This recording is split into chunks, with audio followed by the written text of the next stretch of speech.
Well, what's up, Josh? It's been, as they say now, it's been a minute. Yeah, man, it's been a minute or two. Good to see you, brother. Yeah, thanks. You too, and welcome to our Leaders Who Care series. It's we finally get you on here, but people have been waiting.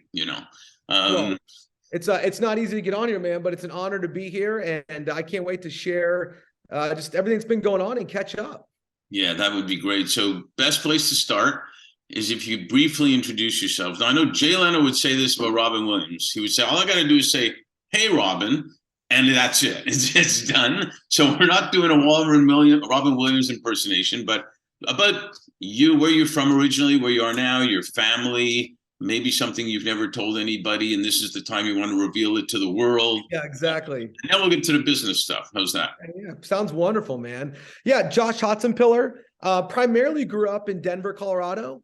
Went to school right outside of Manhattan, a little town called Nyack, and then moved all the way across the country to San Diego. And I've been a serial entrepreneur ever since I got out of school, man. So I've got two amazing boys, 11. They just both turned 11 and 13 respectively in the last couple months. So we're in this new age where they've got a lot of opinions and they smell and they're fun. And so we're loving life and just lots of travel. I love to mountain bike. We live here in the hills of San Diego, so lots of mountain biking, lots of golf, lots of travel. My wife and I are just about to celebrate 20 years of marriage. And so we're headed to Iceland and Scotland to celebrate that. And Nice. life just, you said it a minute ago, man, life is zooming by. It is going fast and ferociously, but tons of fun. You think they smell? You should try kids that play hockey and bring their equipment home. Man, I bet you've got some stories, brother. I bet you got some stories. It's interesting when the clothes and the equipment are standing on their own. It's like what a sight type of thing. And speaking of soccer, we'll talk about it a different time. We're working with street kids around the world, getting them digital identity, and we had them in a 26 teams of boys and girls in Doha Wow. playing for the Street Child World Cup. Actually, and amazing stuff that we'll talk about. But it's very, And very we were just in Morocco with my kids, and it was 10 o'clock at night, and we were coming back from dinner, and we stayed in Riyadh there in the central town, and my boys went out at 10 o'clock at night and just played soccer with the local kids, and they used Google Translator back and forth to talk. It was an incredible life experience for them and us alike. It was really neat. That is fantastic. That is the whole ball game, actually, right there. I agree. So, what were you like as a kid and a teenager? Did you like have a passion creating things? Were you a Michael J. Fox on Family Ties type of guy, or music, or what? Yeah, it's funny looking back at it. I mean, we played sports, we basketball, football, wrestling, and we played all the sports and lived in Colorado. So we're outdoors a decent amount. But pretty early on in high school, I definitely got the natural starter bug, and I would start several different things. So that was entrepreneurship was always how I viewed the world. Funny enough, I mean, I wasn't raised by entrepreneurs. I was actually raised by a pastor. My dad was a pastor. And so, but he taught us entrepreneurial principles as I look back at it. Did a great job of just teaching us the value of a dollar and how to create value and revenue, but also values. And I think that was kind of look at those things, learning to create value that was congruent with your values was a huge fundamental process of the way I was raised. And to this day, I mean, they're huge drivers for me of, man, am I doing those things? And so, that's where I was raised. And so, yeah, definitely as a kid, lots of energy, highly congenial, I guess. I mean, I always loved making friends, love being a friend, and love starting things. So nothing's changed.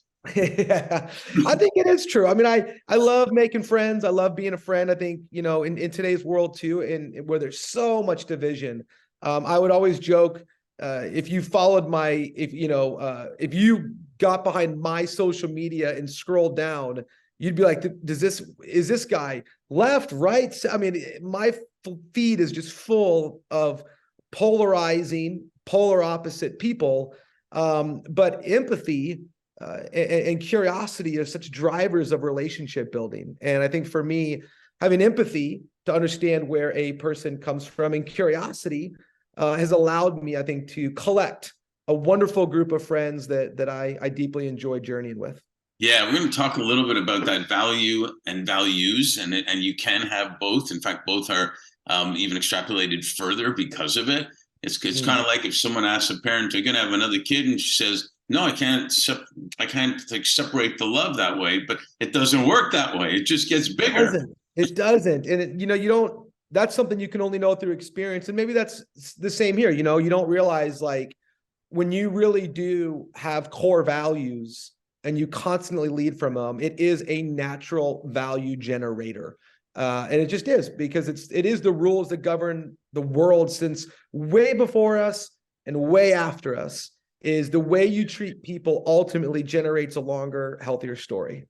Well, we'll talk a little bit after about influencers real quick, so we'll get to that, but I have a feeling I know where it's going. Tell us briefly, what was intriguing for you to choose to go to Alliance University for your degree in organizational leadership, and how did that lead then into the world of tech and media, et cetera? Yeah, so I was raised a pastor's kid, and so that was my world, and I didn't really know anything other than it. My dad pastored large, affluent churches around the country, and so we were always exposed to a lot of affluency, a lot of opportunity, but yet in this context of my dad being a pastor. And so I found this school outside of the city, about 20 minutes outside of Manhattan, that had a strong like biblical studies as well as leadership studies. And so I wasn't sure where my life was going to go, and it seemed like a great place for me to have more of a global footprint. It was one of the most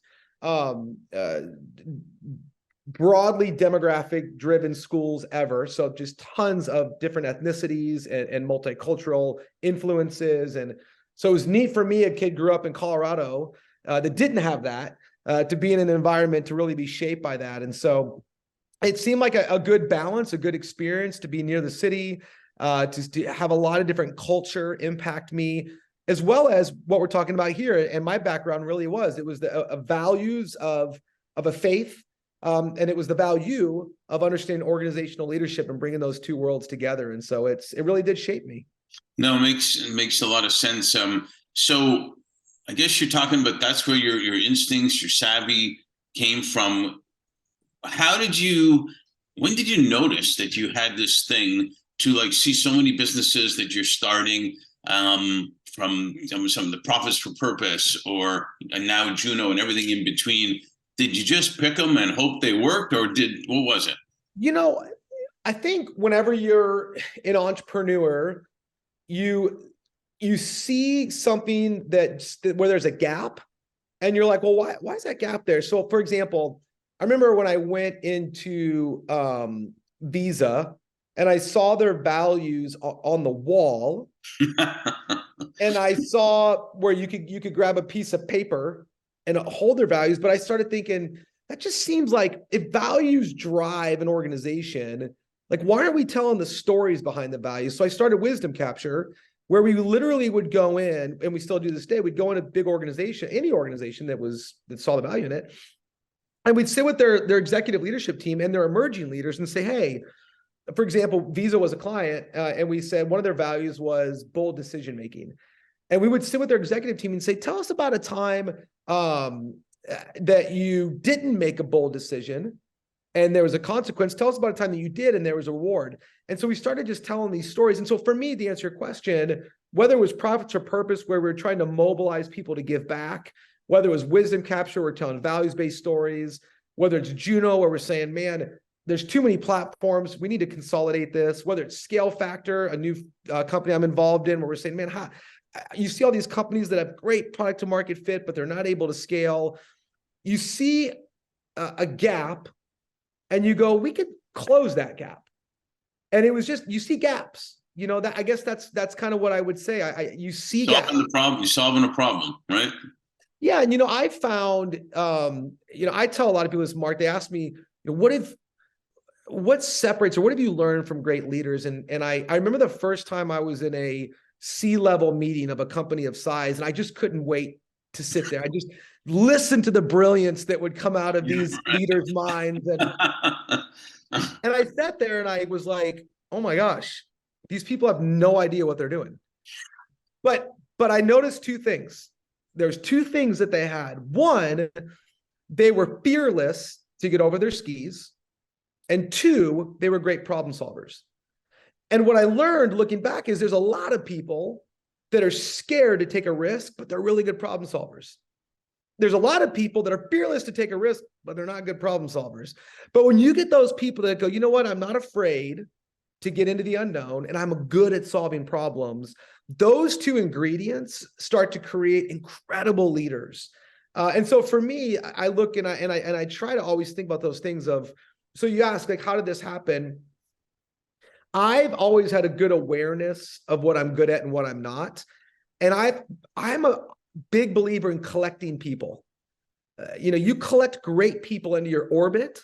Yeah. And you never know when all of a sudden you're gonna go, oh my gosh, I know Mark, and Mark can help me solve this problem. And I know, Sally, and Sally can help me solve this problem. And so collecting great people, because you never know when you're going to be able to come together to be deployed together to solve something great. Well, you're kind of preaching to the choir, talking my world of leadership development and talent. And you're right. And in sports is my best analogy. We talked about it before, is the player will do anything for the coach that totally backs him up and believes in him. They don't win championships because how much they're making on their check. They win championships for the team that they're playing with, and they know the role and stuff like that. So it's actually brilliant. And the best leaders just know how to put the best teams together. Yeah, man. And to celebrate, other people's strengths. And, you see so many folks that are, somebody said to me the other day, we were in a meeting and they said, I'm not trying to throw, and we were on the phone together with a person, I'm not trying to throw this person under the bus. And I said, Dave, let me just pause. There are no buses in this company. So there's nothing you can throw them under. We don't have buses here. There's no boxes to be in and no buses to go under. No, I mean, we're just here solving problems, brother. I said, we're all there is here is a boat and oars, and we're all rowing in the same direction. So there's no buses there. We're just here to solve a problem. Then don't you find that engaging the employees in that attitude then really makes absolutely a huge difference, including when you get hard times like a pandemic? The employees, I found, especially working for entrepreneurs that really engage with the employees, come to the management and say, we can help you fix this. When people stop doing that, it's because they think that there's sides, there's scores, or there's buses. And, you look at this and go, there are no sides. There's one side. Right. There's not, you can't earn scores. There's a score. And there is no buses. And you look at these things and just go, a lot of companies, that's not true. People start taking sides. They start keeping score. They start chucking people under buses. And to me, especially I think one of the beauties of entrepreneurship is you don't have time to screw each other over. There's just too many demands. You're like, some people try really hard despite that, though. It's phenomenal. And they do, because it's a learned behavior. But typically in my experience, there's been such a demand of output that it's like, man, if you got time to scheme, then you're not selling or solving. And so, let's reimagine why we're all here. But it's one of the joys I've had. Yeah, well, what I've found is clearly, and that's why we trademark the term leaders who care. It's not a fluffy thing anymore. Right. To do that. And they found that they're not going to get the talent, the best talent, who wants to make great money and have purpose and have the values you talk about at the same time. They don't want to give up one for the other anymore. So they had to care about them to get them. Yep. Well, the thing about caring is there is a level of empathy that, and I don't know where this came from. I mean, I know it's generational and there's always going to be different generational nuances, but caring about people doesn't mean avoiding tough decisions in conversations. In fact, it means the opposite. Absolutely. It means the exact opposite. Absolutely. And caring for people means, we had this drama on our soccer team talking about travel soccer. And there's a partner of a very large global firm that's on our team. There's another guy who's a big consultant, and we kind of live in an area where a lot of the people on our team are high powered leaders, and they got in conflict with one another.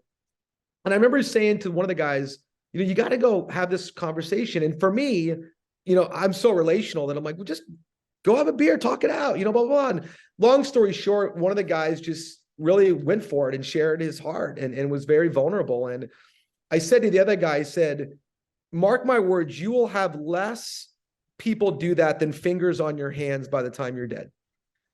People that take that kind of risk and that type of vulnerability, Right. You'll actually have more fingers on your hands than people that do that in your life. And so when somebody does that, man, it's big. And I just think, vulnerability and empathy does not mean avoidance. It does not mean always it means tough conversations. It means hard love. And that's just the deal. Boy, the politicians could sure learn from that. But you're right. We actually have a program we recommend to clients called Nonflict. Oh, wow.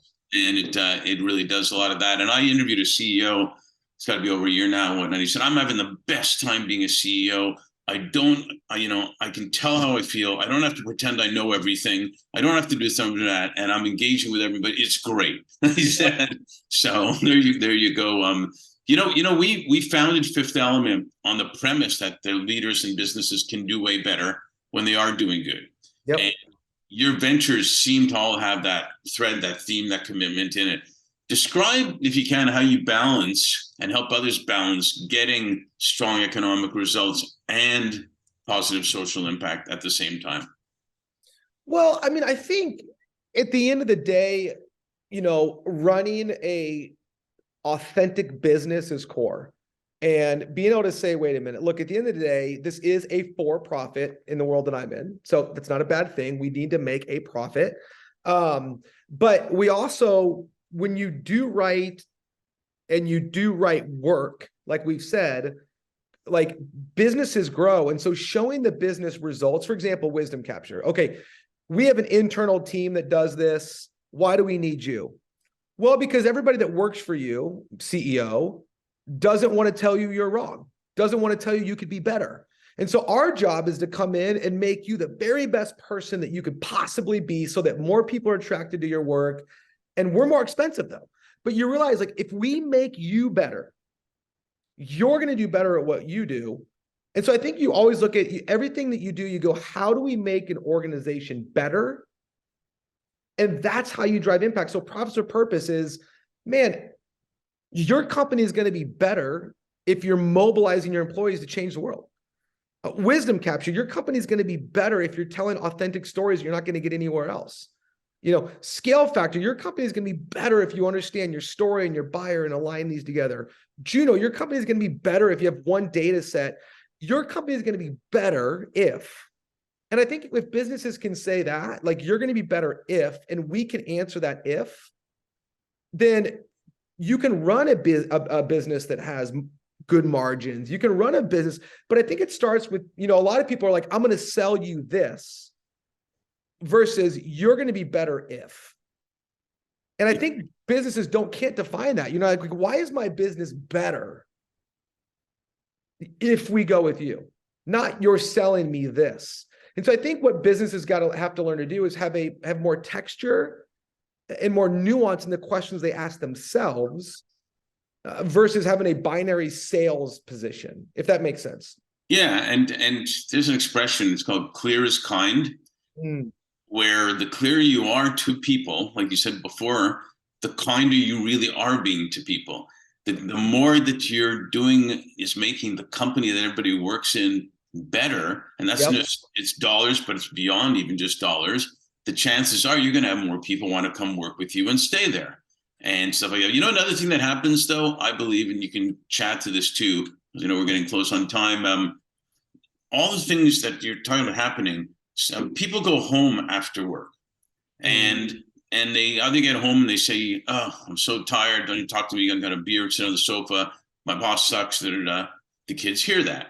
Or they say, you got to sit down. I got to tell you what happened today, and I'm probably going to Yep. get a bonus. And I can't believe what we're doing in with food security for feeding people. Yep. And the kids hear that. And you want to talk about sustainability of a mindset and how to be? And I think, you know what I think too? I say this with my boys, so clear is kind is a statement. And I think I share with my boys, I share with them failures. I share with them struggles, because also the way they see me respond to those is just as important, you know? And I think here's the thing I was going to say too about clear as kind. Everyone fills in blanks, right? And 99% of the time, they fill them in with fear and negativity. So my boss didn't say hi to me. My boss was this. They must gonna fire me. This, blah, blah, blah, blah. It's all bad. I don't know what it is about human nature. They fill in blanks oftentimes with negativity. So when you can fill in, I do this thing all the time when I interview people. I go, hey, I'm going to tell you exactly what I'm going to say behind your back when I get off this interview. That way, you know, in case we never hear from you again. And they look at me and I go, so just sit tight. And I look at the person I'm interviewing them with and I go, Rick, just had this interview with Tom, and this is what I think. And every time I get done, and it's not always pleasant. And every time I get done, they go, you have no idea how much I appreciate you sharing what you're going to say behind my back. Because usually it's a great point, because one of the things we do also is, for example, we just did the CEO search for the National Women's History Museum. We're really privileged to get that search. Oh, yeah. And there's all, you look at a bunch of people, and narrow it down, you get to 3 finalists, and only one person gets the job. But we may talk to 100 people. Right. And what happens, best for the company, best for the people, best for everybody just wants feedback. They want to know what's going on, which is kind of what you're talking about. Absolutely. And if you tell them and it's helping them, I mean, that seems to me that's a pretty good deal. It's a great deal. And I think it's same with my boys, you know, like I'll say to them, man, I'm involved in a lot of different ventures, and I'll say, man, this one is just really been difficult, and here's why. But guess what? You know, what I'm excited about is being your dad. And what I'm excited about is being here. And we're trying to solve problems, and maybe it works and maybe it doesn't. But I want my kids to go into the world and go, failure's okay. You know, the old failure is not final. Right. Failure doesn't have to ruin your joy, you know, because someday they're going to be dads. And someday they're going to be, you know, in their homes. And I want them to go, man, I always saw my dad, not always good. Sometimes he had big struggles, but boy, he was present and he was there. And again, I think this all goes back to the values and value, right? Like my values is to be a present dad. But I want to create value because I want to go to Morocco with them, and I want to go to Madrid and watch, you know, soccer game. I want to experience the world with them. So I think it's important to just keep pushing that stuff out and say, look, failure's not final. Failure doesn't have to be, doesn't you have to show up to the house like the world's ending.